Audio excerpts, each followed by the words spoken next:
Mapping ಅಂದರೆ ಜೋಡಣೆ ಮಾಡುವ ಕಾರ್ಯ ನಡೆಯುತ್ತಿದೆ. ಒಂದು ವಿಶೇಷ ಸೂಚನೆ: ಈ ಪ್ರಕ್ರಿಯೆಯ ಬಗ್ಗೆ ಸಾರ್ವಜನಿಕರು ಯಾವುದೇ ರೀತಿಯ ಭಯ, ಆತಂಕ ಅಥವಾ ಗೊಂದಲಕ್ಕೆ ಒಳಗಾಗುವ ಅಗತ್ಯವಿಲ್ಲ. ಇದು ಕೇವಲ ಮತದಾರರ ಪಟ್ಟಿಯ ದತ್ತಾಂಶವನ್ನು ಒಂದುಗೂಡಿಸುವ ತಾಂತ್ರಿಕ ಪ್ರಕ್ರಿಯೆಯಾಗಿದೆ. ಹಾಗಾದ್ರೆ ಈ ಮ್ಯಾಪಿಂಗ್ ಯಾರಿಗೆಲ್ಲ ಅನ್ವಯಿಸುತ್ತದೆ? 1. 2002ರ ನಂತರ ವಿವಾಹವಾಗಿ ಸ್ಥಳಾಂತರಗೊಂಡವರು.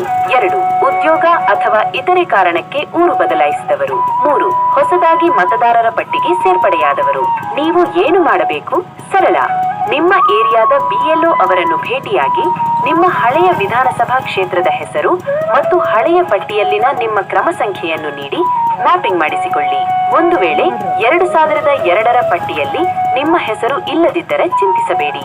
ಆ ಪಟ್ಟಿಯಲ್ಲಿರುವ ನಿಮ್ಮ ತಂದೆ ತಾಯಿ ಅಥವಾ ಅಜ್ಜ ಅಜ್ಜಿಯರ ವಿವರಗಳನ್ನು ನೀಡಿಯೂ ಕೂಡ ಮ್ಯಾಪಿಂಗ್ ಮಾಡಿಸಬಹುದು. ನಿಮ್ಮ ತಂದೆ ತಾಯಿಯ ದಾಖಲೆಯೇ ಆಧಾರ. ಮ್ಯಾಪಿಂಗ್ ಕಾರ್ಯಕ್ಕೆ ನೀಡಿ ಸಹಕಾರ. ದಯವಿಟ್ಟು ಎಲ್ಲರೂ ಈ ಕೂಡಲೇ ನಿಮ್ಮ BLO ಅವರಿಗೆ ಸಹಕರಿಸಿ. ಪ್ರಜಾಪ್ರಭುತ್ವದ ಬಲವರ್ಧನೆಗೆ ಕೈಜೋಡಿಸಿ. 2002ರ ದಾಖಲೆ 2025ರ ಭದ್ರ ಬುನಾದಿ. ಮರೆಯದೆ ಮಾಡಿಸಿ ಮ್ಯಾಪಿಂಗ್. ಮತದಾರರ ಪಟ್ಟಿ ಶುದ್ಧೀಕರಣ ನಮ್ಮೆಲ್ಲರ ಹೊಣೆ. ಪ್ರಕಟಣೆ: ಜಿಲ್ಲಾಧಿಕಾರಿಗಳು ಹಾಗೂ ಜಿಲ್ಲಾ ಚುನಾವಣಾಧಿಕಾರಿ.